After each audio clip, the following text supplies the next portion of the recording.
This presentation of the Law of Success in 16 Lessons by Napoleon Hill is brought to you by audioenlightenment.com. Copyright 2011, all rights reserved. The Law of Success, Lesson 5, Initiative and Leadership. You can do it if you believe you can. Before you proceed to the mastery of this lesson, your attention is directed to the fact that there is perfect coordination of thought running throughout this course. You will observe that the entire 16 lessons harmonize and blend with each other so that they constitute a perfect chain that has been built, link by link, out of the factors that enter into the development of power through organized effort.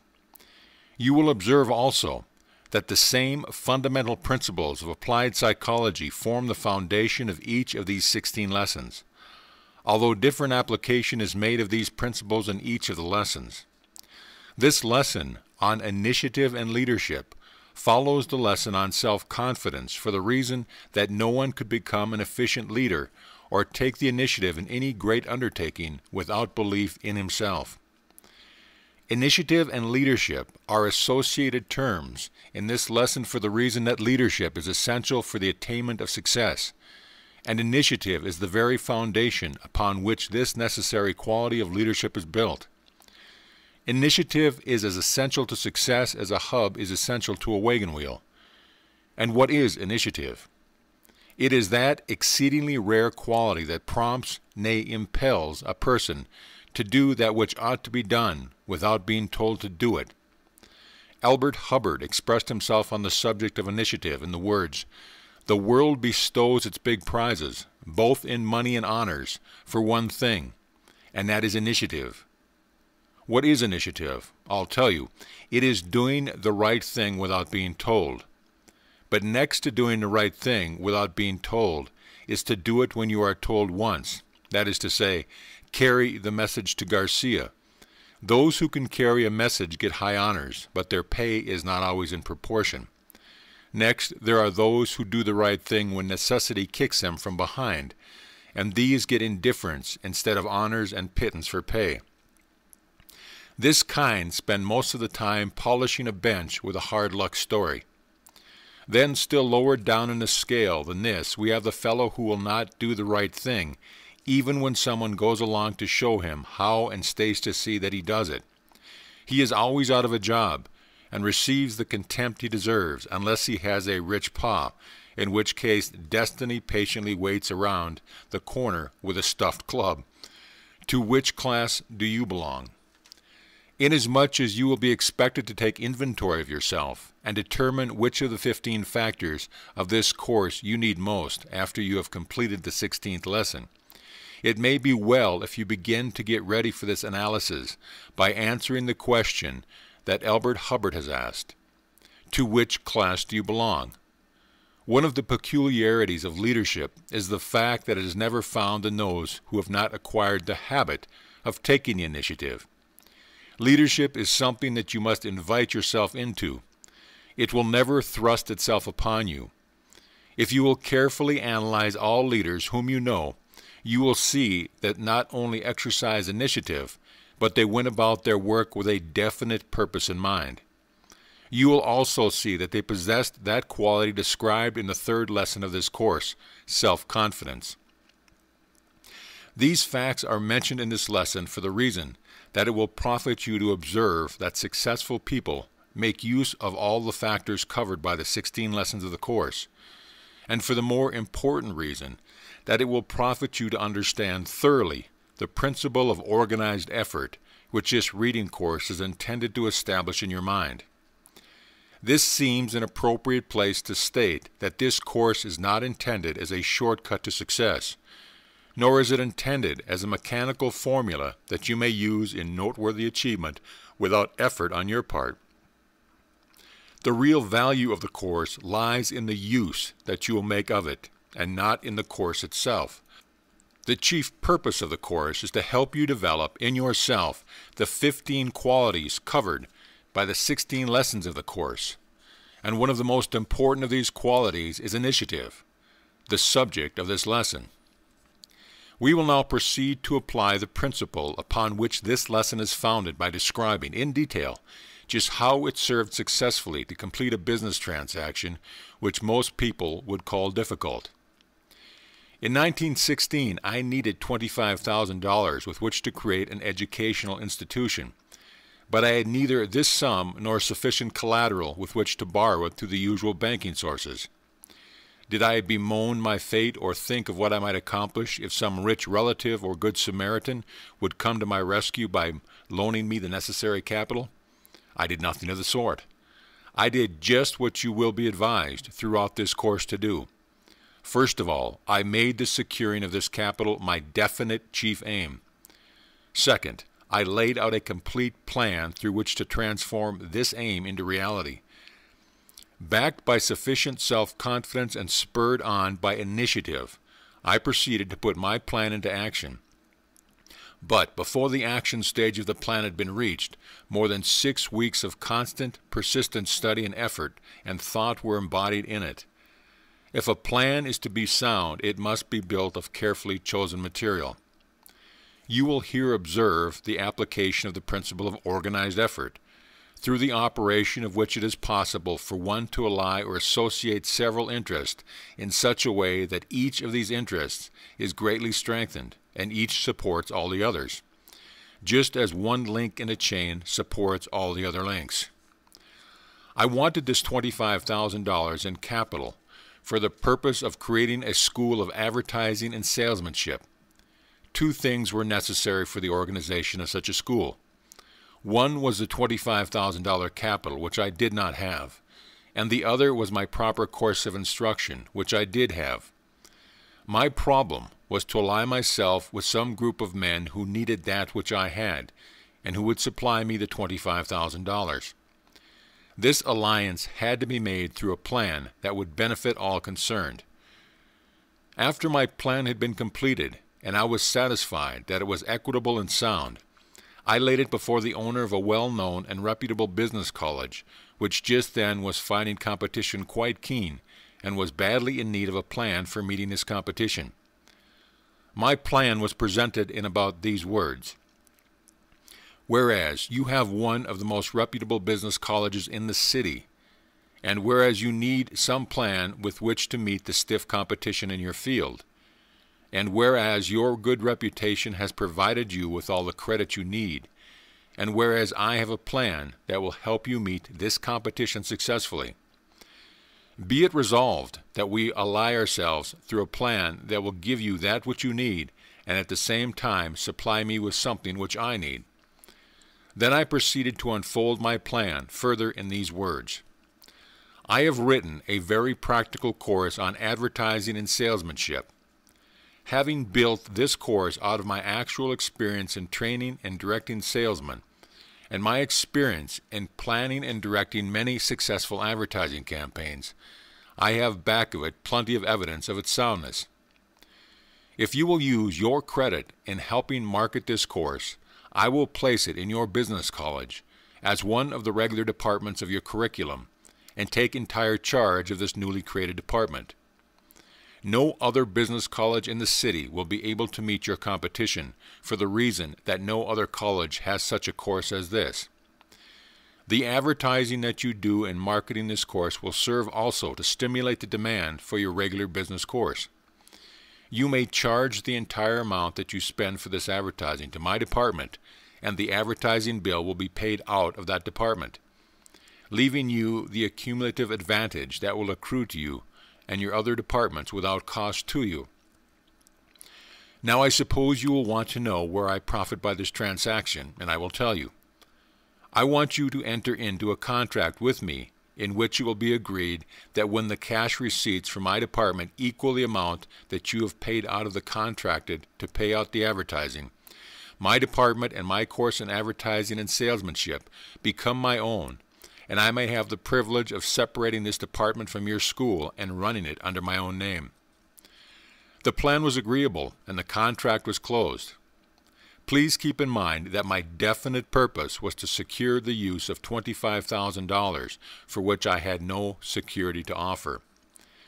In a little less than a year, the business college had paid out slightly more than $25,000 for advertising and marketing my course and the other expenses incidental to the operation of this newly organized department. While the department had collected and turned back to the college in tuition fees a sum equaling the amount the college had spent, and I took the department over as a going and self-sustaining business according to the terms of my contract. As a matter of fact, this newly created department not only served to attract students for the other departments of the college, but at the same time the tuition fees collected through this new department were sufficient to place it on self-sustaining basis before the end of the first year. Now you can see that while the college did not loan me 1 penny of actual capital, it nevertheless supplied me with credit which served exactly the same purpose. I said that my plan was founded upon equity, that it contemplated a benefit to all parties concerned. The benefit accruing to me was the use of the $25,000, which resulted in an establishment and self-sustaining business by the end of the first year. The benefit accruing to the college was that the students secured for its regular commercial and business course as a result of the money spent in advertising my department, and all advertising having been done under the name of the college. Today that business college is one of the most successful schools of its kind, and it stands as a monument of sound evidence with which to demonstrate the value of allied effort. This incident has been related not alone because it shows the value of initiative and leadership, but for the reason that it leads up to the subject covered by the next lesson of this reading course on the law of success, which is imagination. There are generally many plans through the operation of which a desired object may be achieved, and it often happens to be true that the obvious and usual methods employed are not the best. The usual method of procedure in the case related would have been that of borrowing from a bank. You can see that this method was impractical in this case for the reason that no collateral was available. A great philosopher once said, "Initiative is the passkey that opens the door to opportunity." I do not recall who this philosopher was, but I know that he was great because of the soundness of his statement. We will now proceed to outline the exact procedure that you must follow if you are to become a person of initiative and leadership. First, you must master the habit of procrastination and eliminate it from your makeup. This habit of putting off until tomorrow that which you should have done last week or last year or a score of years ago is gnawing at the very vitals of your being, and you can accomplish nothing until you throw it off. The method through which you eliminate procrastination is based upon a well-known and scientifically tested principle of psychology, which has been referred to in the 2 preceding lessons of this course as autosuggestion. Copy the following formula and place it conspicuously in your room where you will see it as you retire at night and as you arise in the morning. Initiative and leadership. Having chosen a definite chief aim as my life work, I now understand it to be my duty to transform this purpose into reality. Therefore, I will form the habit of taking some definite action each day that will carry me one step nearer the attainment of my definite chief aim.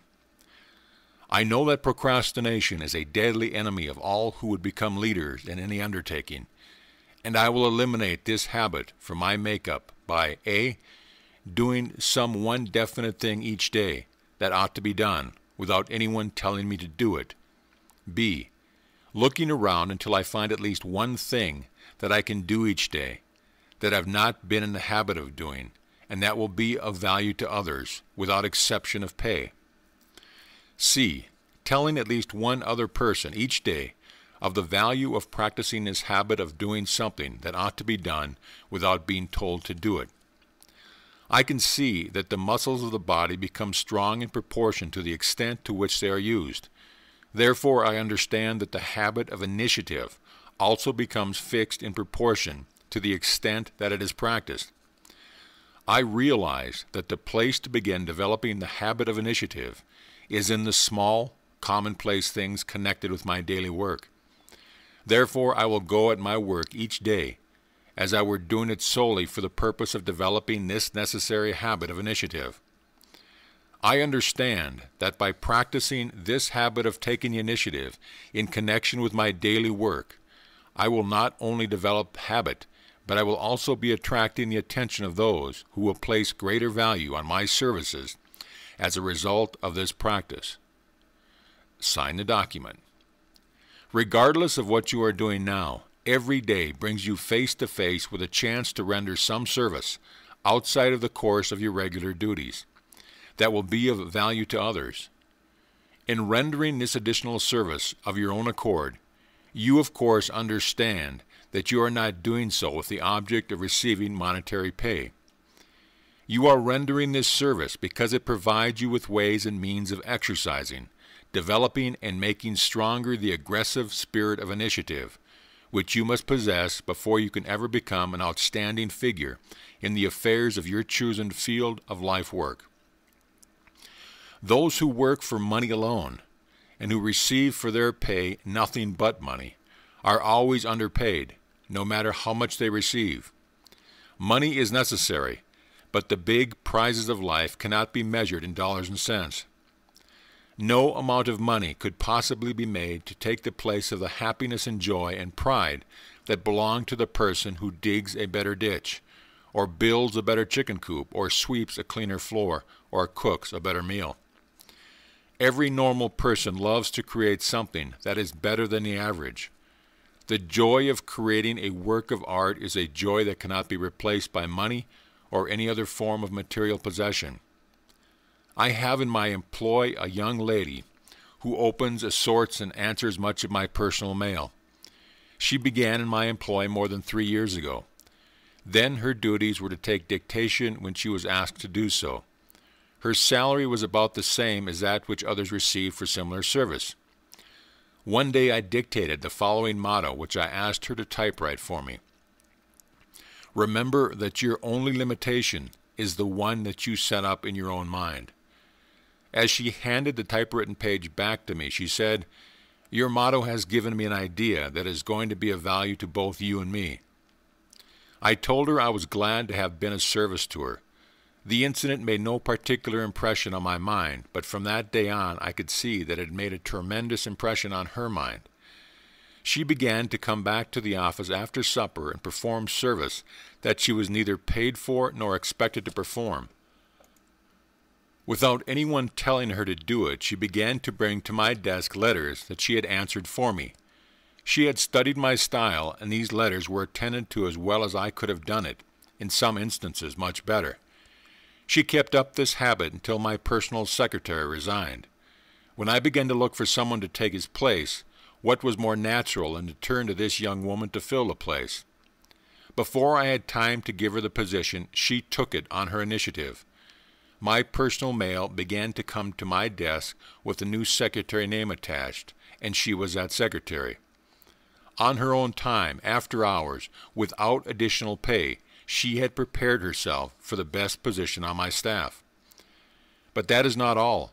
This young lady became so noticeably efficient that she began to attract the attention of others who offered her attractive positions. I have increased her salary many times, and she now receives a salary more than 4 times as large as the amount she received when she first went to work for me as an ordinary stenographer. And to tell you the truth, I am helpless in the matter, because she has made herself so valuable to me that I cannot get along without her. That is initiative transformed into practical, understandable terms. I would be remiss in my duties if I failed to direct your attention to an advantage other than a greatly increased salary that this young lady's initiative has brought her. It has developed in her a spirit of cheerfulness that brings her happiness, which most stenographers never know. Her work is not work. It is a great interesting game at which she is playing. Even though she arrives at the office ahead of the regular stenographers and remains there long after they have watched the clock tick off 5 o'clock in quitting time, her hours are shorter by far than are those of the other workers. Hours of labor do not drag on the hands of those who are happy at their work. This brings us to the next step in our description of the exact procedure that you must follow in developing initiative and leadership. Second, you of course understand that the only way to get happiness is by giving it away to others. The same applies to the development of initiative. You can best develop this essential quality in yourself by making it your business to interest those around you in doing the same thing. It is a well-known fact that a man learns best that which he endeavors to teach others. If a man embraces a certain creed or religious faith, the first thing he does is to go out and try and sell it to others. And in exact proportion to the extent to which he impresses others, does he impress himself. In the field of salesmanship, it is a well-known fact that no salesman is successful in selling others until he has first made a good job of selling himself.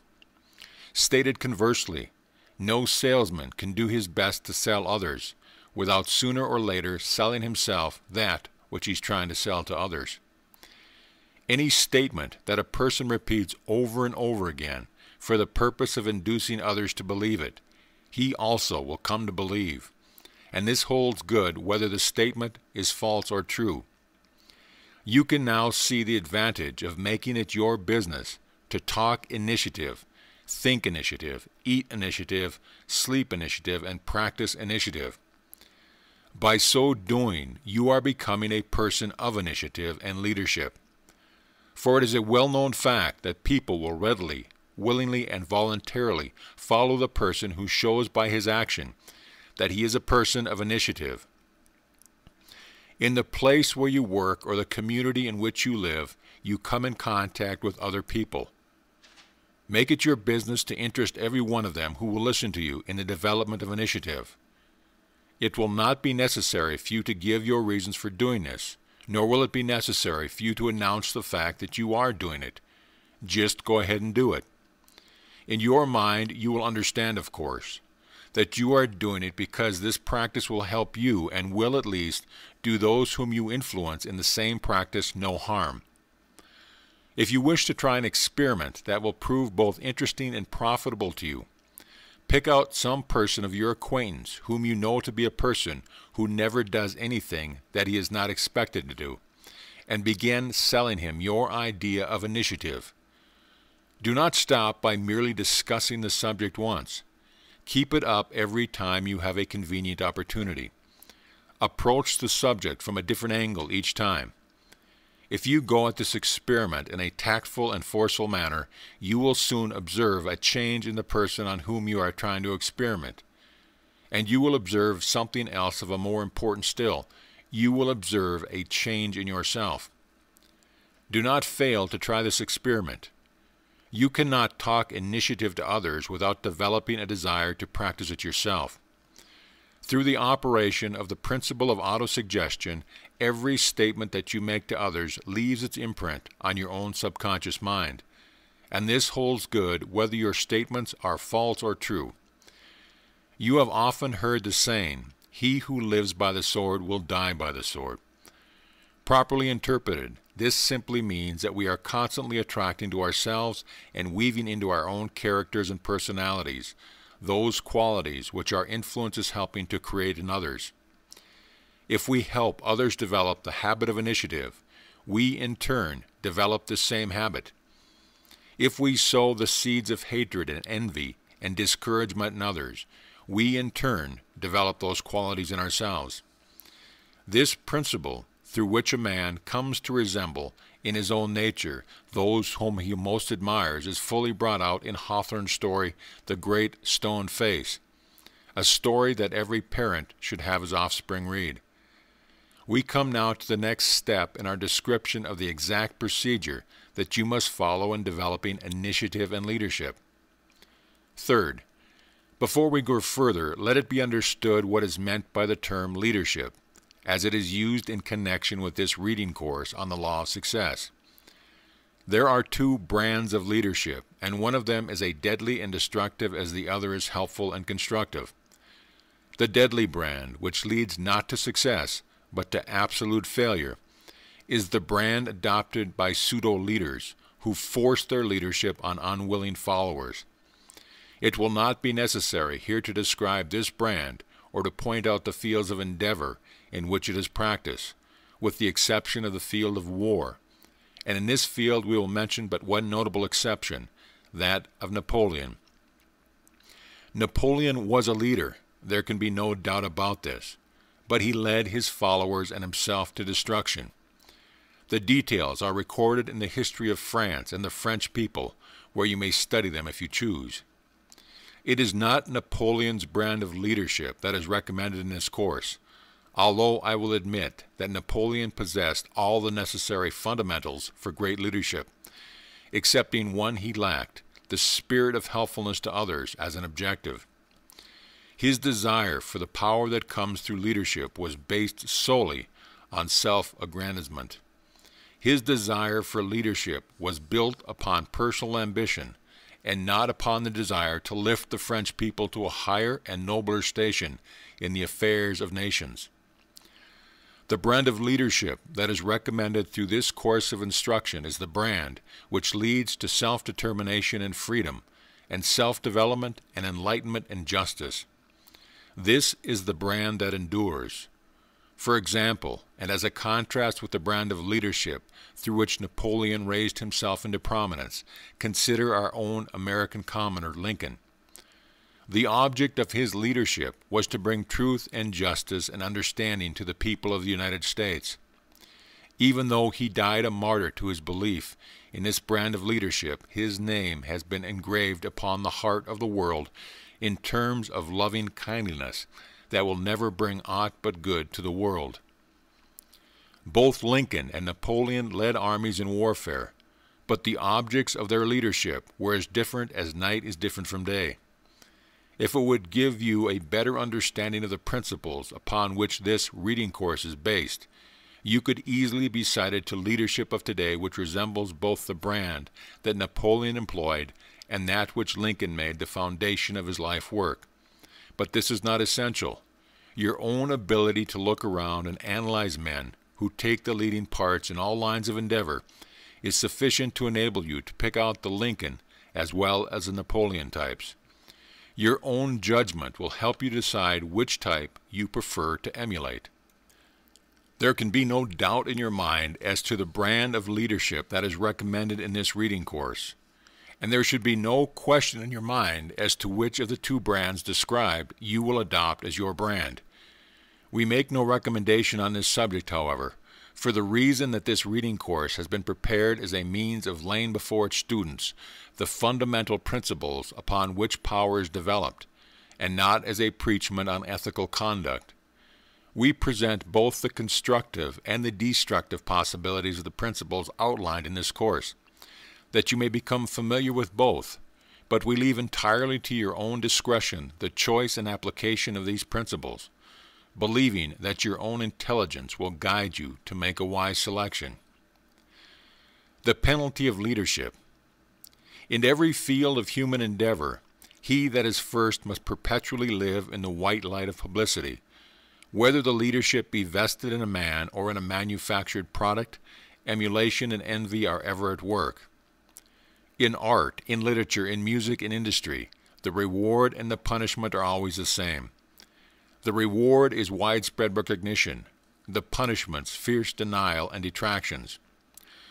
When a man's work becomes a standard for the whole world, it also becomes a target for the shafts of the envious few. If his work be merely mediocre, he will be left severely alone. If he achieve a masterpiece, it will set a million tongues a-wagging. Jealousy does not protrude its forked tongue at the artist who produces a commonplace painting. Whatsoever you write or paint or play or sing or build, no one will strive to surpass or slander you, unless your work be stamped with the seal of genius. Long, long after a great work or a good work has been done, those who are disappointed or envious continue to cry out that it cannot be done. Mean voices were raised against the author of the Law of Success before the ink was dry on the first textbook. Poisoned pens were released again against the author and the philosophy the moment the first edition of the course was printed. Spiteful little voices in the domain of art were raised against our own Whistler as a Mont Blanc, long after the world acclaimed him its greatest artistic genius. Multitudes flocked to Bayreuth to worship at the musical shrine of Wagner, while the little group of those whom he had dethroned and displaced argued angrily that he was no musician at all. The little world continued to protest that Fulton could never build a steamboat, while the big world flocked to the riverbanks to see his boat steam by. Small, narrow voices cried out that Henry Ford would not last another year. But above and beyond the din of their childish prattle, Ford went silently about his business and made himself the richest and most successful man on earth. The leader is assailed because he is a leader, and the effort to equal him is merely added proof of his leadership. Failing to equal or to excel, the follower seeks to deprecate and to destroy, but only confirms the superiority of that which he strives to supplant. There is nothing new in this. It is as old as the world and as old as the human passions, envy, fear, greed, ambition, and the desire to surpass, and it all avails to nothing. If the leader truly leads, he remains the leader. Master poet, master painter, master workman, each in his turn is assailed, and each holds his laurels through the ages. That which is good or great makes itself known, no matter how loud the clamor of denial. A real leader cannot be slandered or damaged by lies of the envious, because all such attempts serve only to turn the spotlight on his ability, and the real ability always finds a generous following. Attempts to destroy real leadership is love's labor lost, because that which deserves to live, lives. We come back now to the discussion of the third step of the procedure that you must follow in developing initiative and leadership. This third step takes us back for a review of the principle of organized effort as described in the preceding lessons of this course. You have already learned that no man can accomplish enduring results of a far-reaching nature without the aid and cooperation of others.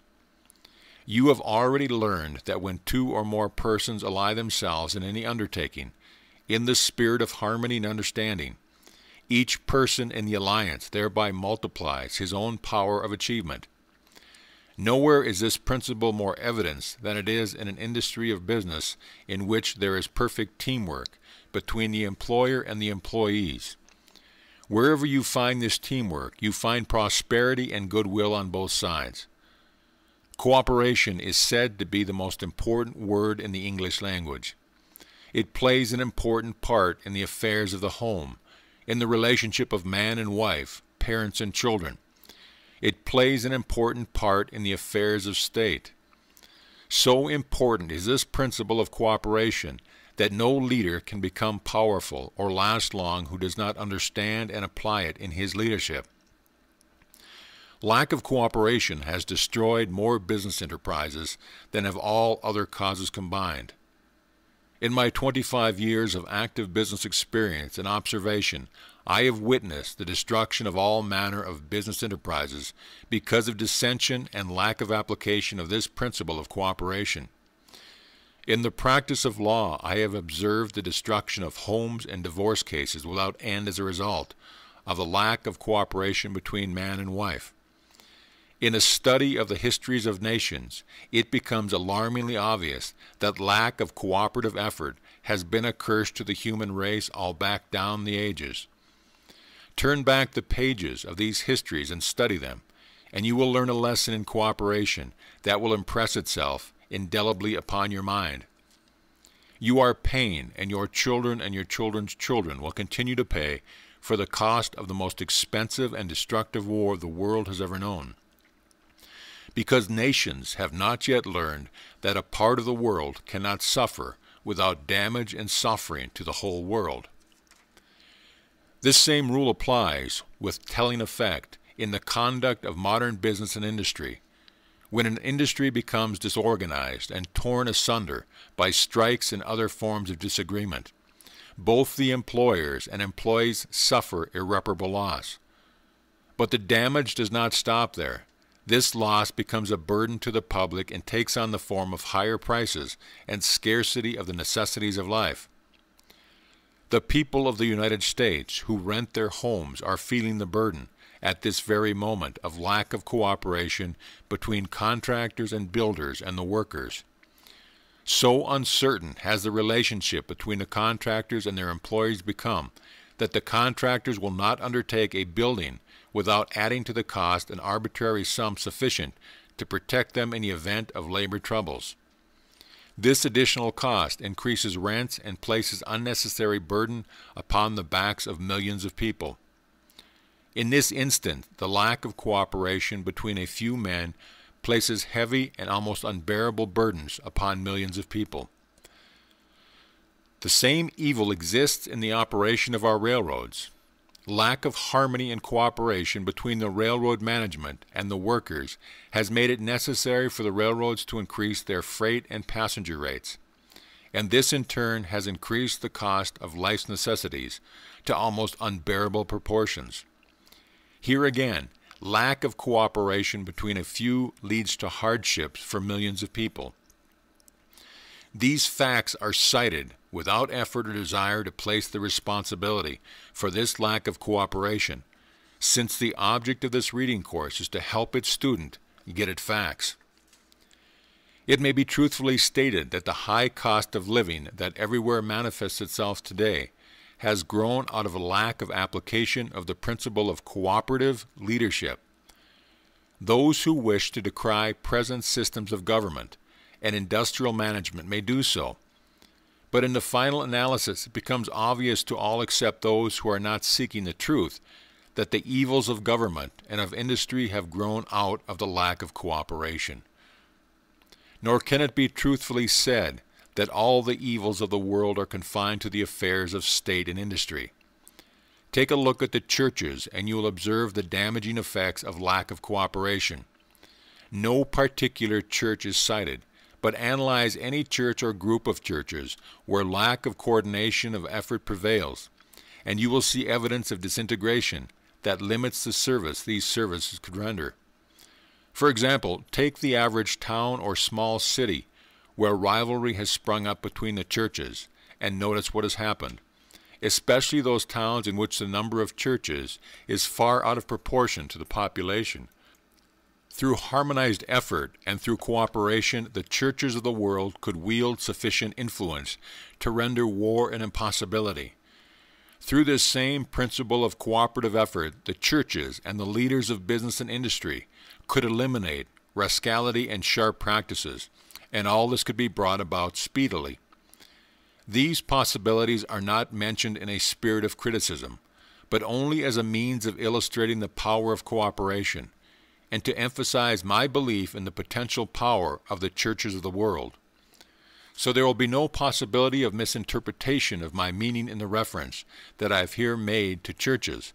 I will repeat that which I have so often said in person, namely, that had it not been for the influence of the churches, no man would be safe in walking down the street. Men would be at each other's throat like wolves, and civilizations would still be in the prehistoric age. My complaint is not against the work that the churches have done, but the work that they could have done through leadership that was based upon the principle of coordinated, cooperative effort, which would have carried civilization at least 1,000 years ahead of where it is today. It is not yet too late for such leadership. That you may more fully grasp the fundamental principle of cooperative effort, you are urged to go to the public library and read The Science of Power by Benjamin Kidd. Out of the scores of volumes by some of the soundest thinkers of the world that I've read during the past 15 years, no single volume has given me such a full understanding of the possibilities of cooperative effort as has this book. In recommending that you read this book, it is not my purpose to endorse the book in its entirety, for it offers some theories with which I am not in accord. If you read it, do so with an open mind, and take from it only that which you feel you can use to an advantage in achieving the object of your definite chief aim. The book will stimulate thought, which is the greatest service that any book can render. As a matter of fact, the chief object of this reading course on the law of success is to stimulate deliberate thought, particularly that brand of thought that is free from bias and prejudice, and is seeking truth no matter where or how or when it may be found. During the World War, I was fortunate enough to listen to great soldiers' analysis of how to be a leader. This analysis was given to the student officers of the 2nd Training Camp at Fort Sheridan by Major C.A. Bach, a quiet, unassuming Army officer acting as an instructor. I have preserved a copy of this address because I believe it to be one of the finest lessons on leadership ever recorded.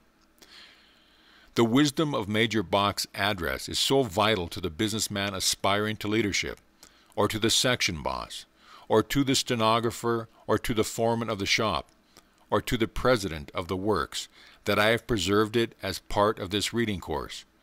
It is my earnest hope that through the agency of this course, this remarkable dissertation on leadership will find its way into the hands of every employer and every worker and every ambitious person who aspires to leadership in any walk of life.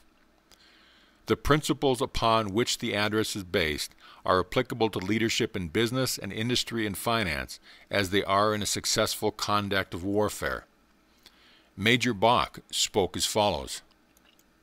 In a short time, each of you men will control the lives of a certain number of other men. You will have in your charge loyal but untrained citizens who look to you for instruction and guidance. Your word will be their law. Your most casual remark will be remembered. Your mannerisms will be aped. Your clothing, your carriage, your vocabulary, your manner of command will be imitated. When you join your organization, you will find that there are a willing body of men who ask from you nothing more than the qualities that will command their respect, their loyalty, and their obedience. They are perfectly ready and eager to follow you so long as you can convince them that you have these qualities. When the time comes that they are satisfied you do not possess them, you might as well kiss yourself goodbye. Your usefulness in that organization is at an end. How remarkably true this is of all manner of leadership. From the standpoint of society, the world may be divided into leaders and followers. The professions have their leaders. The financial world has its leaders.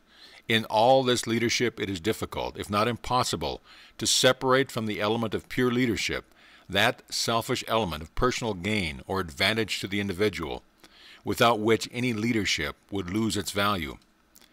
It is in military service only, where men freely sacrifice their lives for a faith, where men are willing to suffer and die for the right or the prevention of its wrong, that we can hope to realize leadership in its most exalted and disinterested sense. Therefore, when I say leadership, I mean military leadership. In a few days, the great mass of you men will receive commissions as officers. These commissions will not make you leaders. They will merely make you officers. They will place you in a position where you can become leaders if you possess the proper attributes. But you must make good, not so much with the man over you as with the man under you. Men must and will follow into battle officers who are not leaders, but the driving power behind these men is not enthusiasm but discipline. They go without doubt and trembling that prompts the unspoken question, what will he do next? Such men obey the letter of their orders, but no more. Of devotion to their commander, of exalted enthusiasm which scorns personal risk, of self-sacrifice to ensure their personal safety, they know nothing. Their legs carry them forward because their brain and their training tell them they must go. Their spirit does not go with them. Great results are not achieved by cold, passive, unresponsive soldiers. They don't go very far and they stop as soon as they can. Leadership not only demands but receives the willing, unhesitating, unfaltering obedience and loyalty of other men, and a devotion that will cause them, when the time comes, to follow their uncrowned king to hell and back again, if necessary. You will ask yourself, of just what, then, does leadership consist? What must I do to become a leader? What are the attributes of leadership, and how can I cultivate them? Leadership is a composite of a number of qualities, just as success is a composite of the 15 factors out of which this reading course was built. Among the most important, I would list self-confidence, moral ascendancy, self-sacrifice, paternalism, fairness, initiative, decision, dignity, and courage. Self-confidence results, first, from exact knowledge. Second, the ability to impart that knowledge. And third, the feeling of superiority over others that naturally follows. All these give the officer poise. To lead, you must know. You may bluff all your men some of the time, but you can't do it all the time. Men will not have confidence in an officer unless he knows his business, and he must know it from the ground up. The officer should know more about paperwork than his first sergeant and company clerk put together. He should know more about messing than his mess sergeant, more about diseases of the horse than his troop farrier. He should be at least as good a shot as any man in the company. If the officer does not know and demonstrates the fact that he does not know, it is entirely human for the soldier to say to himself, "To hell with him. He doesn't know as much about this as I do," and calmly disregard the instructions received. There is no substitute for accurate knowledge. Become so well informed that men will hunt you up to ask questions, and that your brother officers will say to one another, "Ask Smith, he knows." And not only should each officer know thoroughly the duties of his next grade, but he should study those of the 2 grades next above him. A twofold benefit attaches to this. He prepares himself for duties which may fall to his lot any time during battle. He further gains a broader viewpoint which enables him to appreciate the necessity for the issuance of orders and join more intelligently in their execution. Not only must the officer know, but he must be able to put what he knows into grammatical, interesting, forceful language.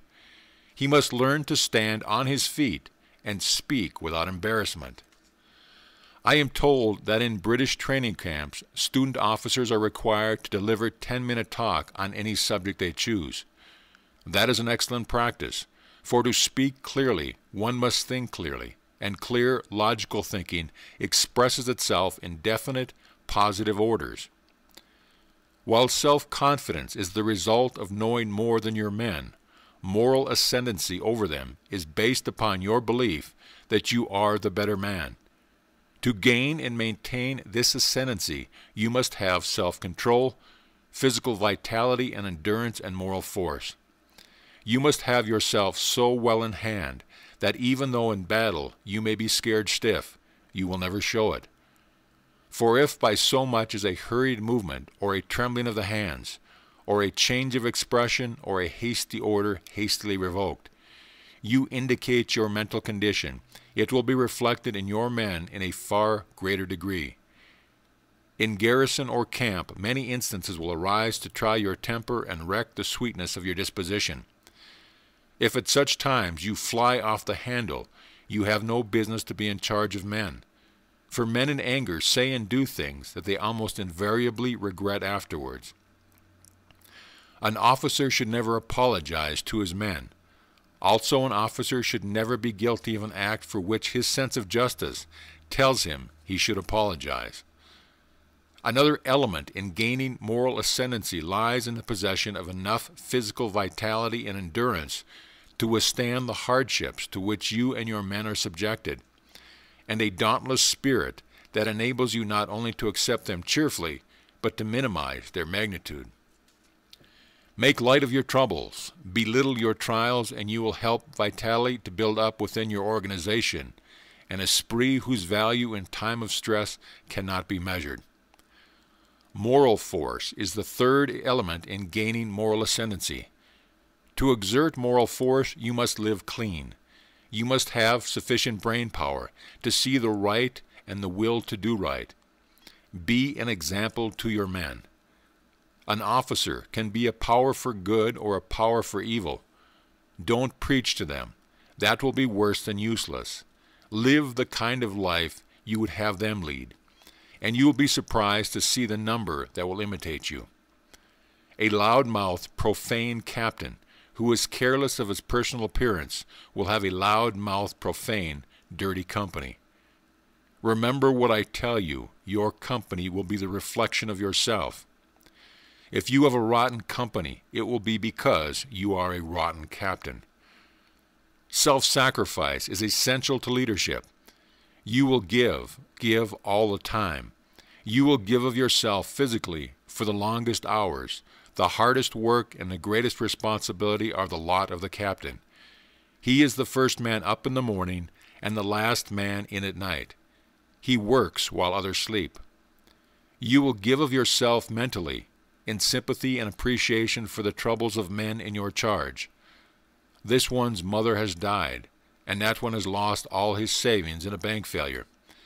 They may desire help, but more than anything else, they desire sympathy.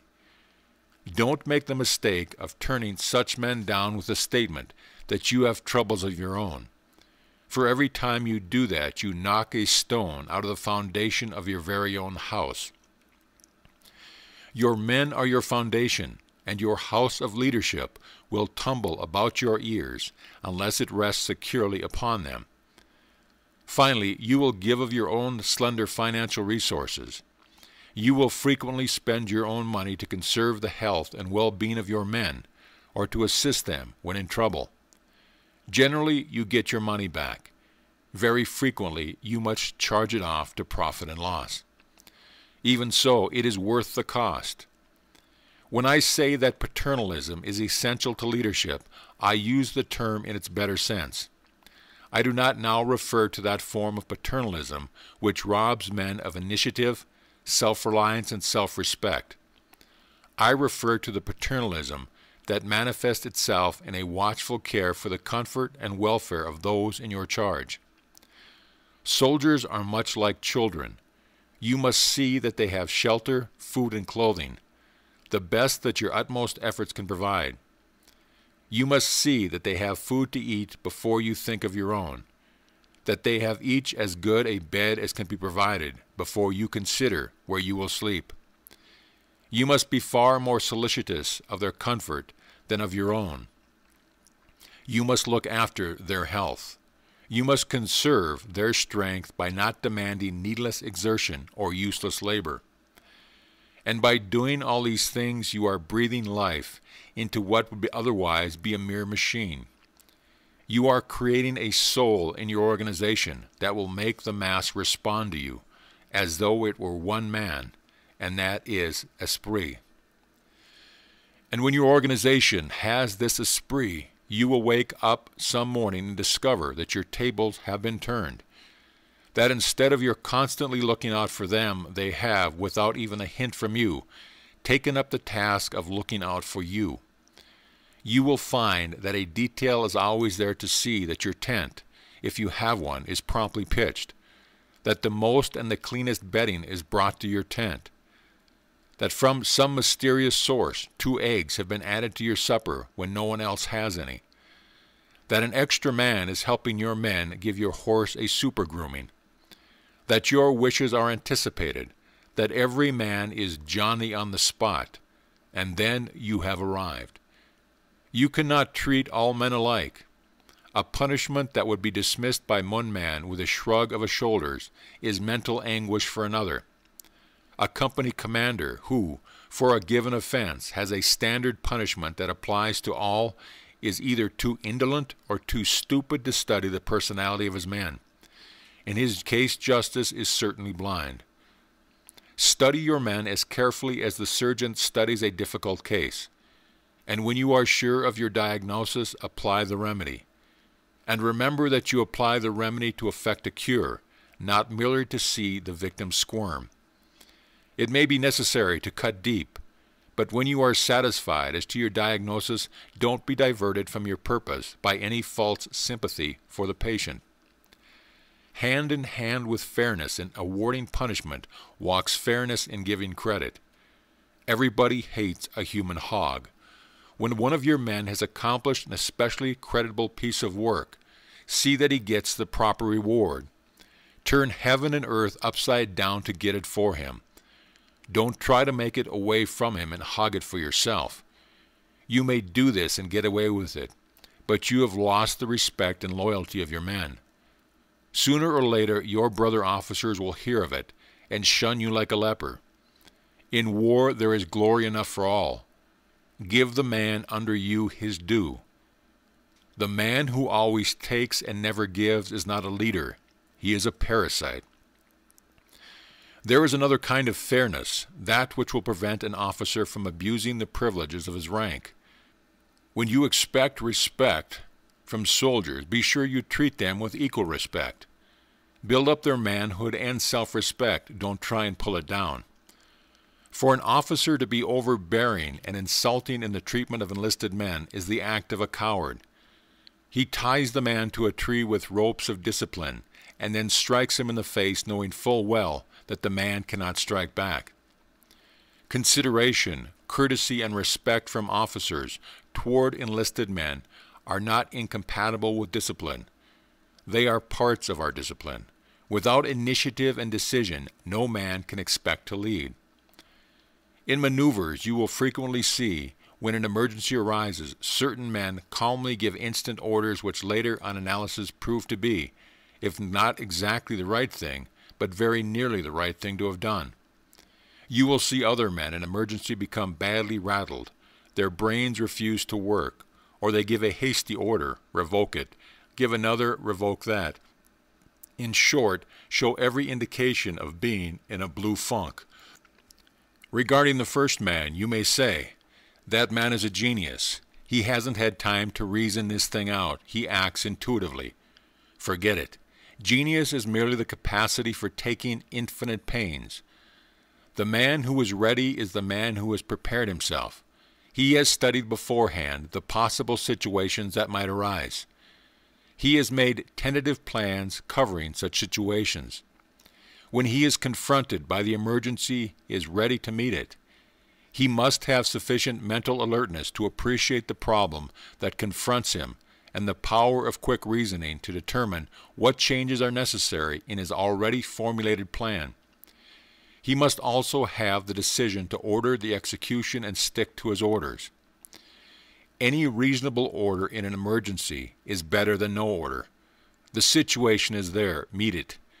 It is better to do something and do the wrong thing than to hesitate, hunt around for the right thing to do, and wind up by doing nothing at all. And having decided on a line of action, stick to it. Don't vacillate. Men have no confidence in an officer who doesn't know his own mind. Occasionally you will be called upon to meet a situation which no reasonable human being could anticipate. If you have prepared yourself to meet other emergencies which you could anticipate, the mental training you have thereby gained will enable you to act promptly and with calmness.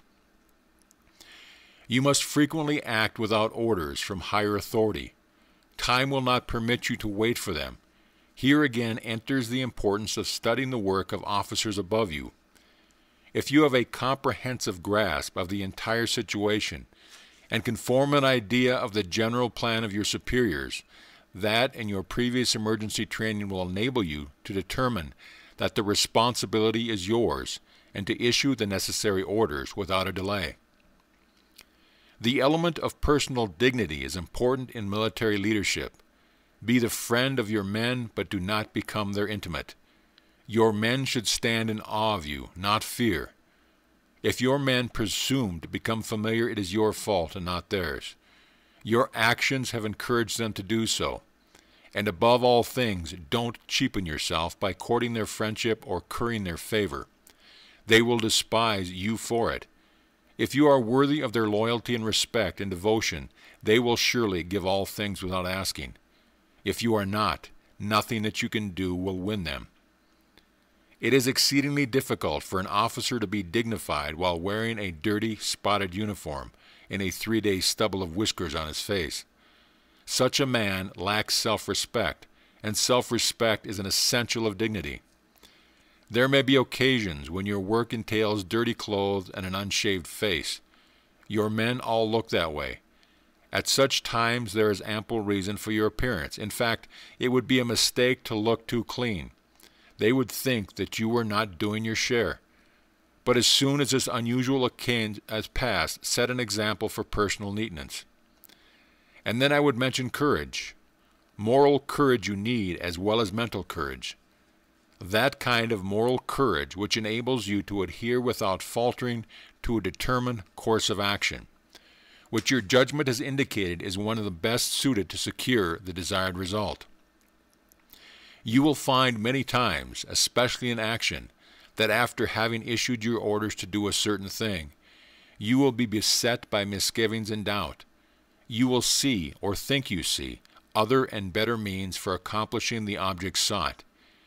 You will be strongly tempted to change your orders. Don't do it until it is clearly manifested that your first orders were radically wrong. For if you do, you will be again worried by doubts as to the efficiency of your second orders. Every time you change your orders without obvious reason, you weaken your authority and impair the confidence of your men. Have the moral courage to stand by your order and see it through. Moral courage further demands that you assume the responsibility for your own acts. If your subordinates have loyally carried out your orders and the movement you directed is a failure, the failure is yours, not theirs. Yours would have been the honor had it been successful. Take the blame if its result is disaster. Don't try to shift it to a subordinate and make them the goat. That is a cowardly act. Furthermore, you will need moral courage to determine the fate of those under you. You will frequently be called upon for recommendation for promotion or demotion of officers and non-commissioned officers in your immediate command. Keep clearly in mind your personal integrity and the duty you owe your country. Do not let yourself be deflected from a strict sense of justice by feelings of personal friendship. If your own brother is your second lieutenant and you find him unfit to hold his commission, eliminate him. If you don't, your lack of moral courage may result in the loss of valuable lives. If, on the other hand, you are called upon for a recommendation concerning a man whom for personal reasons you thoroughly dislike, do not fail to do him full justice. Remember that your aim is the general good, not the satisfaction of an individual grudge. I am taking it for granted that you have physical courage. I need not tell you how necessary that is. Courage is more than bravery. Bravery is fearlessness, the absence of fear. The merest dolt may be brave because he lacks the mentality to appreciate his danger. He doesn't know enough to be afraid. Courage, however, is that firmness of spirit, that moral backbone which, while fully appreciating the danger involved, nevertheless goes on with the undertaking. Bravery is physical, courage is mental and moral.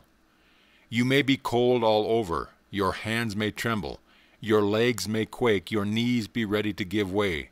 That is fear. If, nevertheless, you go forward, if, in spite of this physical defection, you continue to lead your men against the enemy, you have courage. The physical manifestations of fear will pass away.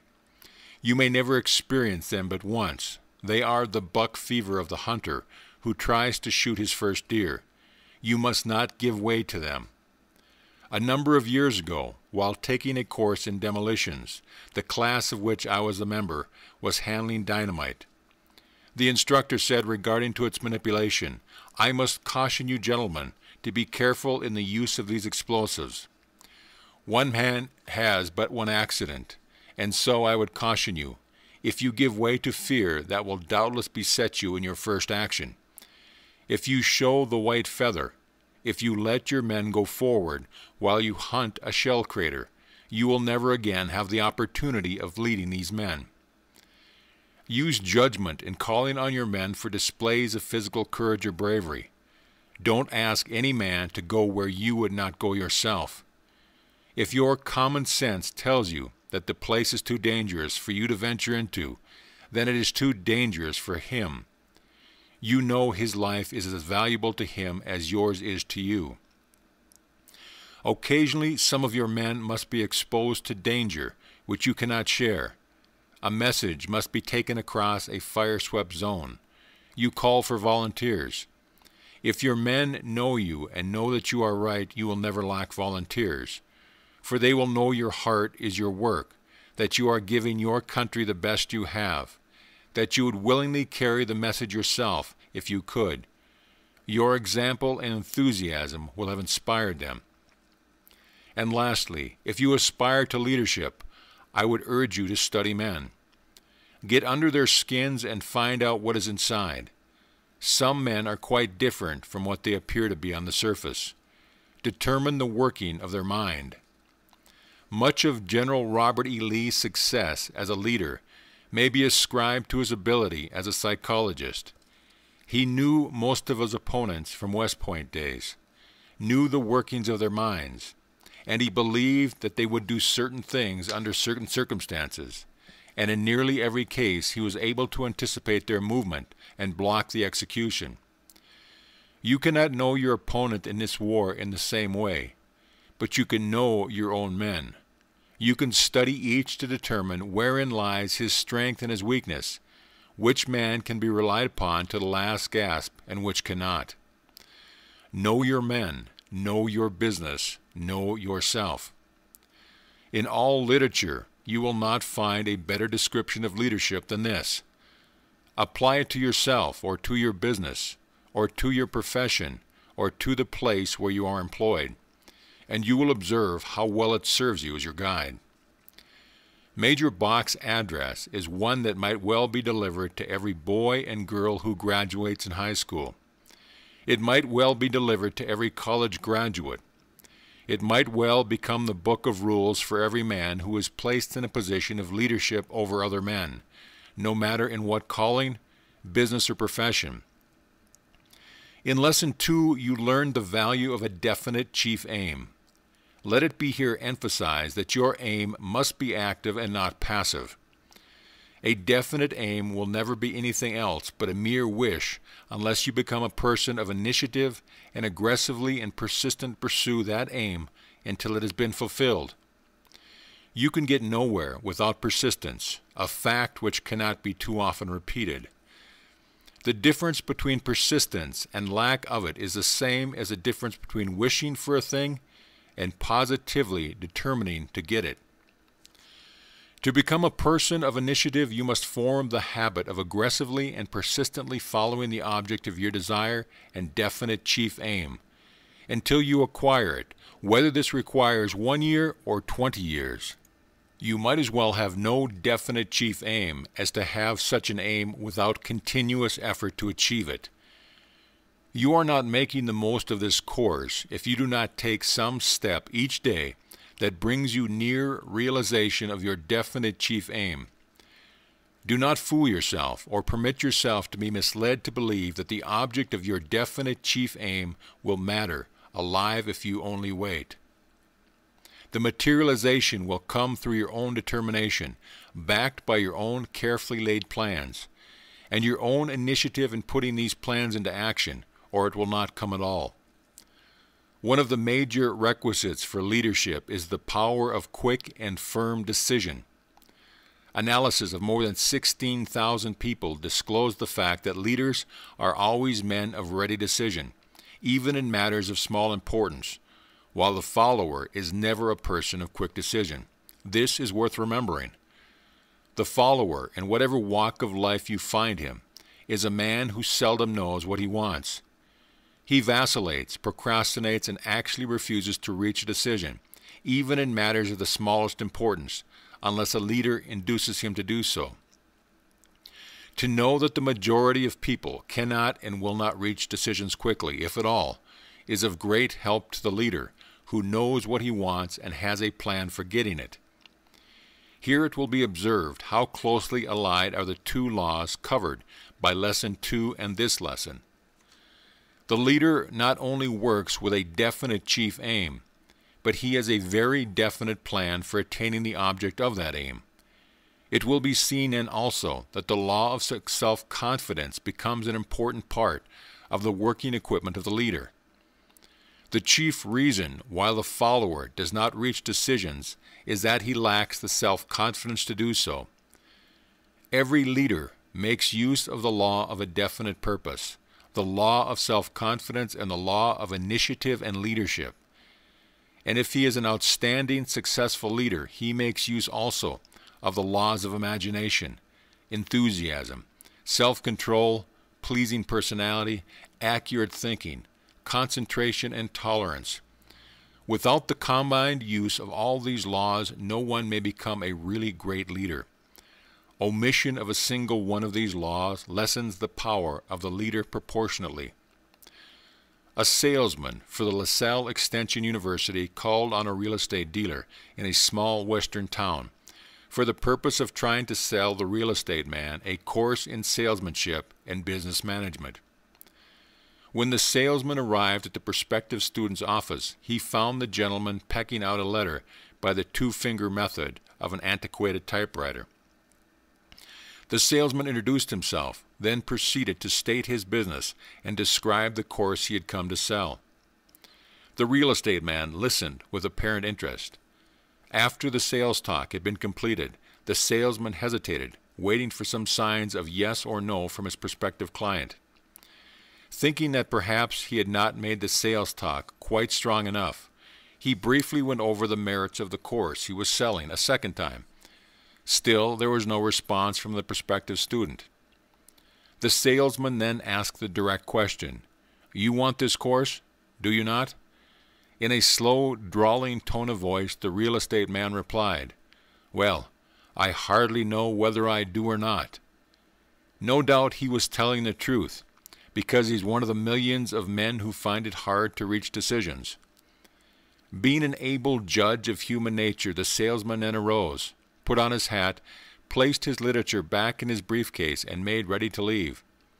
Then he resorted to tactics which were somewhat drastic, and took the real estate man by surprise with his startling statement. "I am going to take it upon myself to say something to you that you will not like, but it may be of help to you. Take a look at this office in which you work. The floor is dirty. The walls are dusty. The typewriter you are using looks as it might be the one Mr. Noah used in the ark during the big flood. Your pants are bagged at the knees. Your collar is dirty. Your face is unshaven, and you have a look in your eyes that tells me you are defeated. Please go ahead and get mad. That's just what I want you to do, because it may shock you into doing some thinking that will be of help to you and to those who are dependent upon you. I can see in my imagination the home in which you live. Several little children, none too well dressed and perhaps none too well fed. A mother whose dress is 3 seasons out of style, whose eyes carry the same look of defeat that yours do. This little woman whom you married has stuck by you, but you have not made good in life as she had hoped, when you were first married, that you would. Please remember that I am not now talking to a prospective student, because I would not sell you this course at this particular moment if you offered to pay cash in advance. Because if I did, you would not have the initiative to complete it, and we want no failures on our student list. The talk I am now giving you will make it impossible, perhaps, for me ever to sell you anything, but it is going to do something for you that has never been done before, providing it makes you think. Now, I will tell you in a very few words exactly why you are defeated, why you are pecking out letters on an old typewriter in an old dirty office in a little town. It is because you do not have the power to reach a decision. All your life, you have been forming the habit of dodging the responsibility of reaching decisions until you have come now to where it is and it's well nigh impossible for you to do so. If you had told me that you wanted the course or that you did not want it, I could have sympathized with you because I would have known that lack of funds was what caused you to hesitate. But what did you say? Why, you admitted you did not know whether you wanted it or not. If you will think it over what I have said, I am sure you will acknowledge that it has become a habit with which you dodge the responsibility of reaching a clear-cut decision on practically all matters that affect you. The real estate man sat glued in his chair with his under jaw dropped, His eyes bulged in astonishment, but he made no attempt to answer the biting indictment. The salesman said goodbye and started for the door. After he had closed the door behind him, he again opened it, walked back in with a smile on his face, took his seat in front of the astonished real estate man, and explained his conduct in this way. I do not blame you at all if you feel hurt at my remarks. In fact, I sort of hope that you have been offended. But now let me say this, man to man, that I think you have intelligence, and I am sure that you have ability, but you have fallen into a habit that has whipped you. No man is ever down and out until he is under the sod. You may be temporarily down, but you can get up again. And I am just sportsman enough to give you my hand and offer you a lift, if you will accept my apologies for what I have said. You do not belong in this town. You would starve to death in the real estate business in this place, even if you were a leader in your field. Get yourself a new suit of clothes, even if you have to borrow the money from which to do it. Then go over to St. Louis with me, and I will introduce you to a real estate man who will give you a chance to earn some money, and at the same time teach you some of the important things about this line of work that you can capitalize later on. If you haven't enough credit to get the clothes you need, I will stand good for you at a store in St. Louis where I have a charge account. I am in earnest, and my offer to help you is based upon the highest motive that can actuate a human being. I am successful in my own field, but I have not always been so. I went through just what you are now going through, but the important thing is that I went through it and got it over with, just as you are going to do if you will follow my advice. Will you come with me? The real estate man started to arise, but his legs wobbled and he sank back into his chair. Despite the fact that he was a great big fellow with rather pronounced manly qualities, known as the He-Man type, his emotions got the better of him and he actually wept.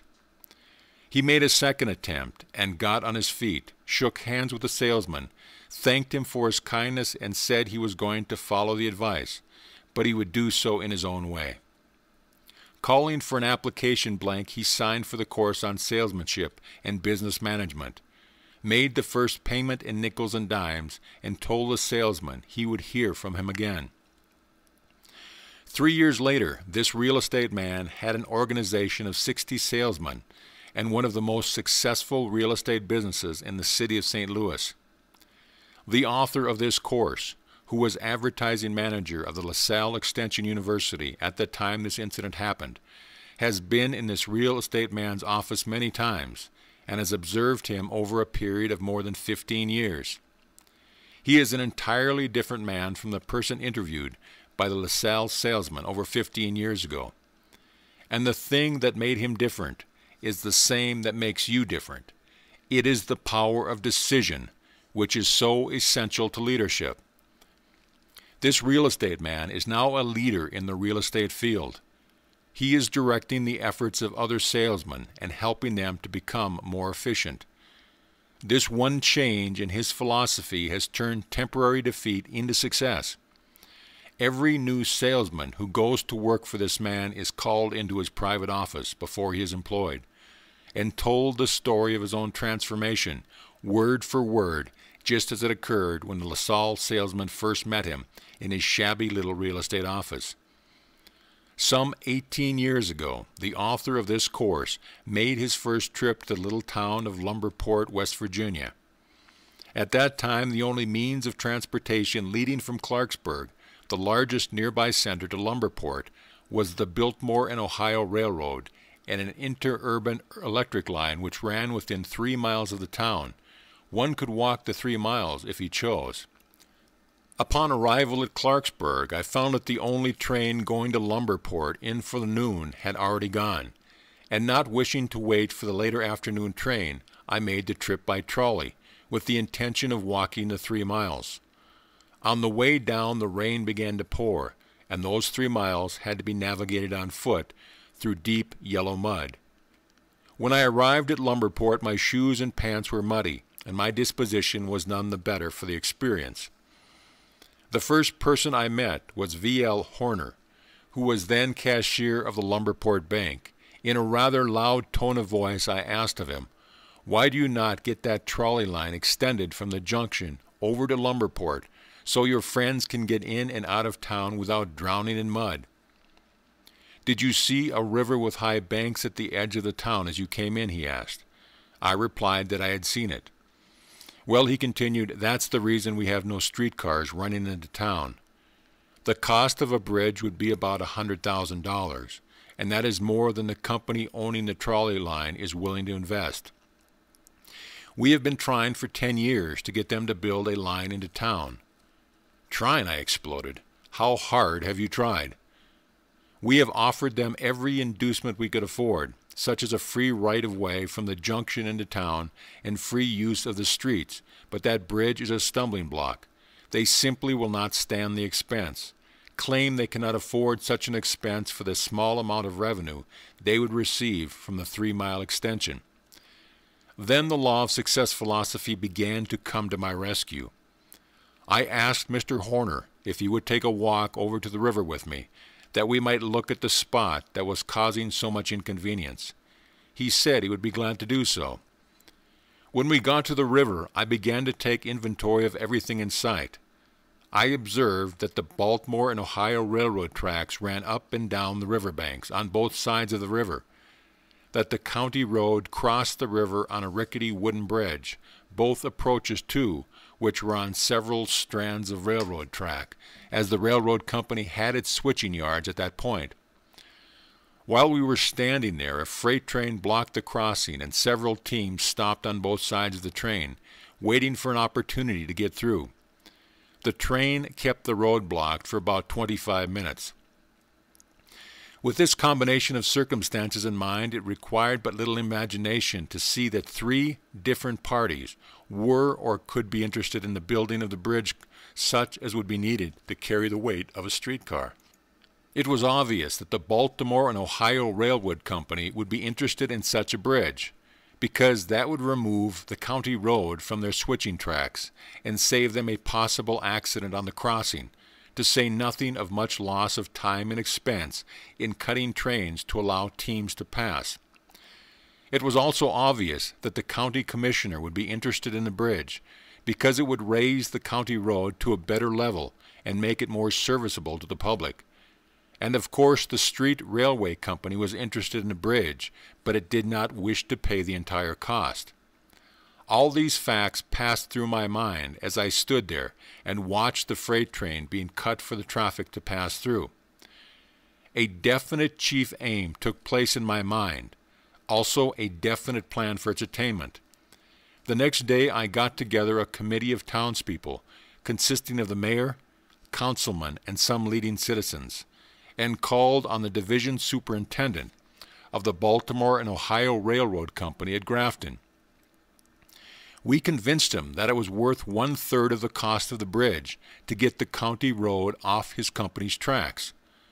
Next we went to the county commissioners and found them to be quite enthusiastic over the possibility of getting a new bridge by paying for only 1/3 of it. They promised to pay their 1/3 providing we could arrange for the other 2/3. We then went to the president of the traction company that owned the trolley line at Fairmont, and laid before him an offer to donate all the rights of way and pay for 2/3 of the cost of the bridge, providing he would begin building the line into town promptly. We found him receptive also. 3 weeks later, a contract had been signed between the Baltimore and Ohio Railroad Company, the Monongahela Valley Traction Company, and the county commissioners of Harrison County, providing for the construction of the bridge, 1/3 of its cost to be paid by each. 2 months later, the right-of-way was being graded and the bridge was underway, and 3 months after that, streetcars were running into Lumberport on regular schedule. This incident meant much to the town of Lumberport, because it provided transportation that enabled people to get in and out of town without undue effort. It also meant a great deal to me, because it served to introduce me as one who got things done. 2 very definite advantages resulted from this transaction. The chief counsel for the traction company gave me a position as assistant, and later and it was the means of an introduction which led to my appointment as the advertising manager of the LaSalle Extension University. Lumberport, West Virginia was then, and still is, a small town, and Chicago was a very large city and located a considerable distance away. But news of initiative and leadership has a way of taking on wings and traveling. 4 of the 15 laws of success were combined in the transaction described, namely, a definite chief aim, self-confidence, imagination and initiative and leadership. The law of doing more than paid for also entered somewhat into the transaction, because I was not offered anything and in fact did not expect pay for what I did. To be perfectly frank, I appointed myself to the job of getting the bridge built more as a sort of challenge to those who said it could not be done than I did with the expectation of getting paid for it. By my attitude, I rather intimidated to Mr. Orner that I could get the job done, and he was not slow to snap me up and put me to the test. It may be helpful to call attention here to the part which imagination played in the transaction. For 10 years, the townspeople of Lumberport had been trying to get a streetcar line built into town. It must not be concluded that the town was without men of ability, because that would be inaccurate.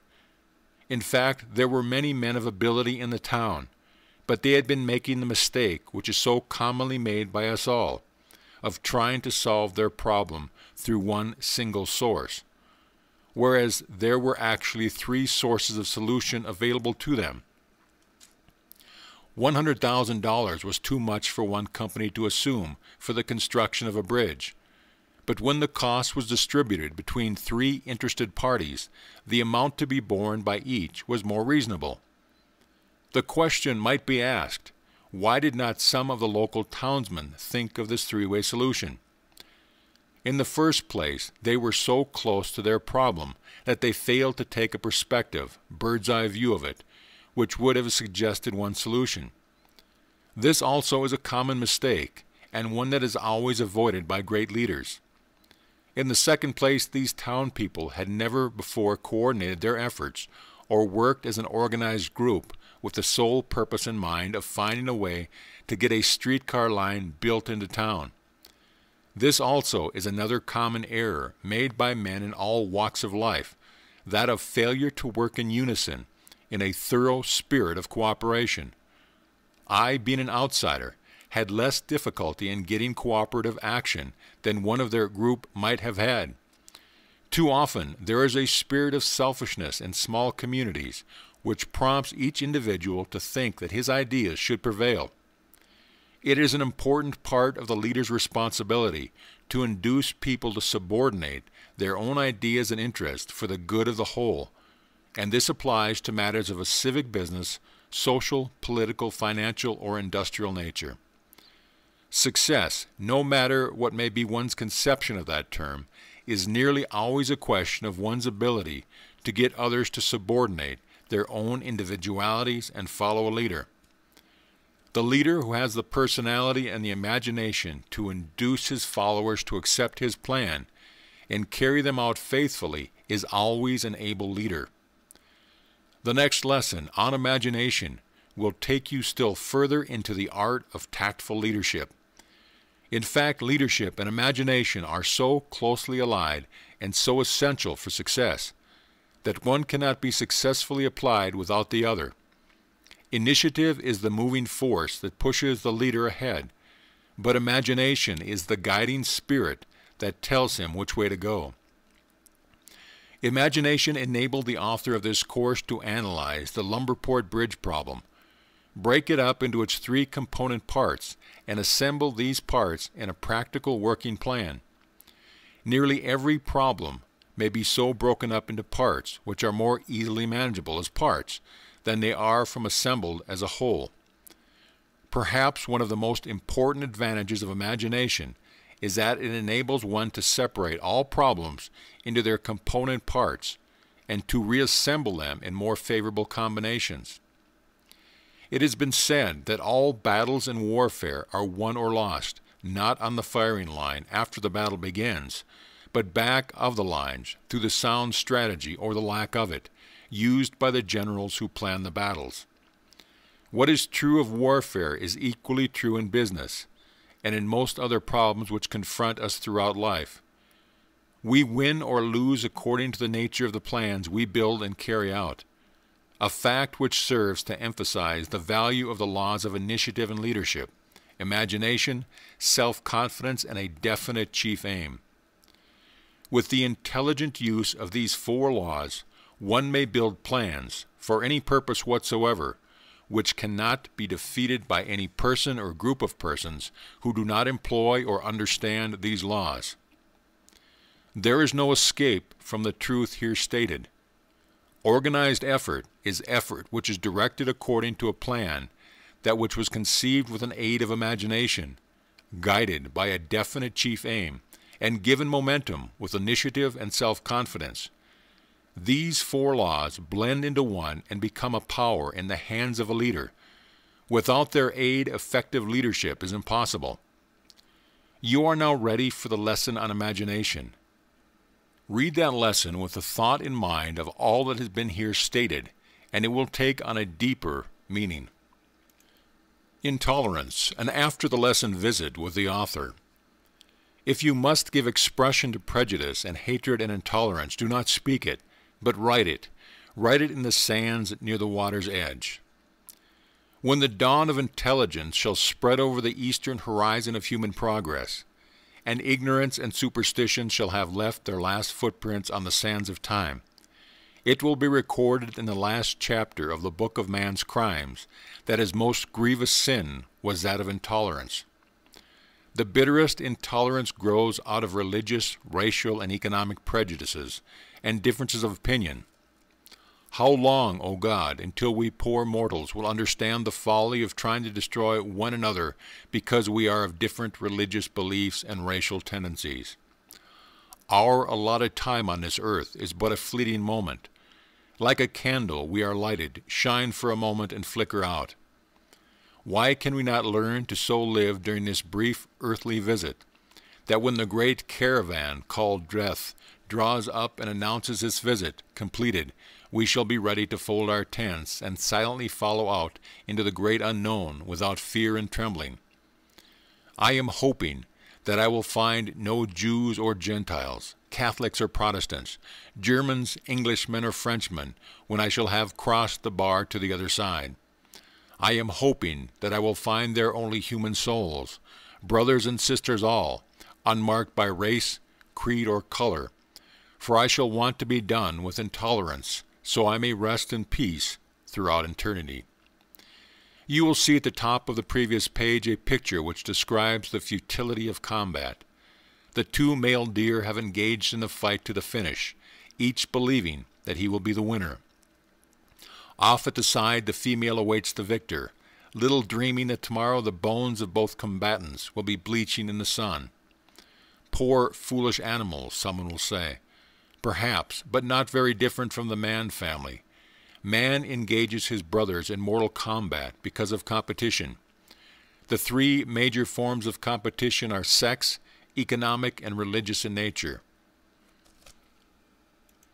20 years ago, a great educational institution was doing a thriving business and rendering a worthy service to thousands of students. The 2 owners of the school married 2 beautiful and talented young women who were especially accomplished in the art of piano playing. The 2 wives became involved in an argument as to which one was the more accomplished in this art. The disagreement was taken up by each of the husbands. They became bitter enemies. Now the bones of that once prosperous school lie bleaching in the sun. The 2 bucks shown in the picture above locked horns over the attentions of the doe. The 2 man-bucks locked horns over the self-same impulse. In one of the great industrial plants, 2 young foremen locked horns because one received a promotion which the other believed he should have had. For more than 5 years, the silent undertow of hatred and intolerance showed itself. The men under each of the foremen became inoculated with the spirit of dislike which they saw cropping out in their superiors. Slowly the spirit of retaliation began to spread over the entire plant. The men became divided into little cliques. Production began to fall off. Then some financial difficulty and finally bankruptcy for the company.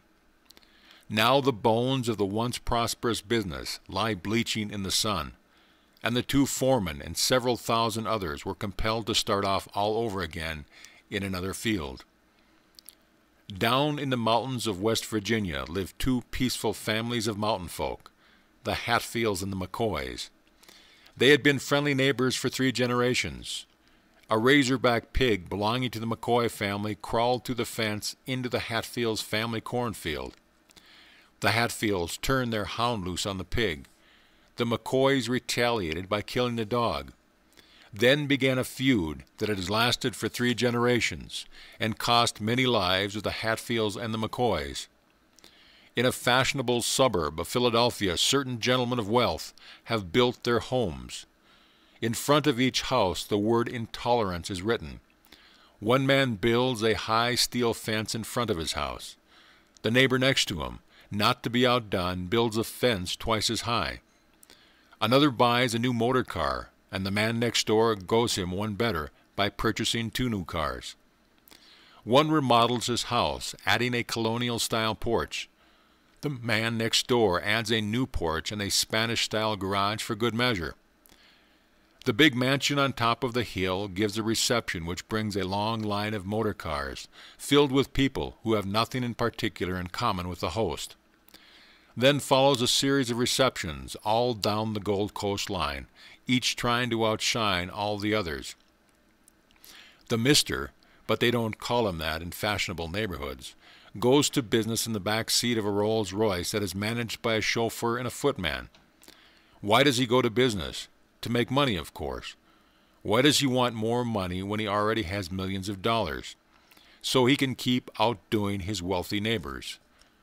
Poverty has some advantages. It never drives those who are poverty-stricken to lock horns in the attempt to out-poverty their neighbors. Wherever you see men with their horns locked in conflict, you may trace the cause of the combat to one of these 3 cases of intolerance: religious difference of opinion, economic competition, or sex competition. The next time you observe 2 men engaged in any sort of hostility toward each other, just close your eyes and think for a moment, and you may see them in their transformed nature, very much resembling the male deer shown in the picture above. Off at one side you may see the object of the combat, a pile of gold, a religious emblem, or a female or females. Remember, the purpose of this essay is to tell some of the truth about human nature, with the object of causing its readers to think. Its writer seeks no glory or praise, and likely he will receive neither in connection with his particular subject. Andrew Carnegie and Henry Frick did more than any other 2 men to establish the steel industry. Both made millions of dollars for themselves. Came the day when economic intolerance sprang up between them. To show his contempt for Frick, Carnegie built a tall skyscraper and named it the Carnegie Building. Frick retaliated by erecting a much taller building alongside of the Carnegie Building, naming it the Frick Building. These 2 gentlemen locked horns in a fight to the finish. Carnegie lost his mind and perhaps more, for all we have this world knows. What Frick lost is known only to himself and the keeper of the great records. In memory, their bones lie bleaching in the sun of prosperity. The steel men of today are managing things differently. Instead of locking horns, they now interlock directorates, with the result that each is practically a solidified, strong unit of the whole industry. The steel men of today understand the difference between the meaning of the words competition and cooperation, a difference which the remainder of us would do well to understand also. In England, the men who own the mines and those who run the labor unions locked horns. Had not the cooler heads unlocked these horns, the bones of the British Empire, including both the owners of industry and the labor unions, should soon have lain bleaching in the sun. 1 year of open combat between the unions and the owners of industry in Great Britain would have meant annihilation of the British Empire. The other nations of the world would have grabbed all the economic machinery now controlled by Britain. Let the leaders of America industry and unionism not forget. 15 factors enter into the attainment of success. One of these is tolerance. The other 14 are mentioned many times in this series of lessons. Intolerance binds man's legs with the shackles of ignorance, and covers his eyes with the scales of fear and superstition. Intolerance closes the book of knowledge and writes on the cover, "Open not this book again. The last word has been herein written." It is not your duty to be tolerant, it is your privilege. Remember as you read this article that sowing the seed of intolerance is the sole and exclusive business of some men. All wars and all strikes and all other forms of human suffering bring profit to some. If this were not true, there would be no wars or strikes or other similar forms of hostilities. In the United States today, there is a well-organized system of propaganda, the object of which is to stir up strife and hostility between the owners of industry and those who work in these industries. Take another look at the picture at the beginning of this article, and you may see what will happen to all who lock horns in labor disagreements. And remember that it is always the bones of the workers, and not those of the leaders of either the unions or the industries, that lie bleaching in the sun after the fight is over. When you feel yourself preparing to lock horns with someone, remember that it will be more profitable if you lock hands instead. A warm, hearty handshake leaves no bones bleaching in the sun. Love is the only bow on life's dark cloud. It is the morning and the evening star. It shines upon the cradle of the babe and sheds its radiance upon the quiet tomb. It is the mother of art, inspirer of poem, patriot and philosopher. It is the air and light of every heart, builder of every home, kindler of every fire on every hearth. It was the first to dream of immortality. It fills the world with melody, for music is the voice of love. Love is the magician, the enchanter, that changes worthless things to joy, and makes right royal kings and queens of common clay. It is the perfume of the wondrous flower, the heart, and without that sacred passion, the divine swoon. We are less than beasts, but with it, earth is heaven, and we are gods. Ingersoll. Cultivate love for your fellow man, and you will no longer want to lock horns with him in futile combat. Love makes every man his brother's keeper. Verse. Love indeed is light from heaven, a spark of that immortal fire, which angels shared by Allah given, to lift from earth our low desire. Devotion wafts the mind above, but heaven itself descends in love. A feeling from the Godhead caught, to wean from self each sordid thought. A ray of Him who formed the whole, a glory circling round the soul. Byron. End of Lesson 5.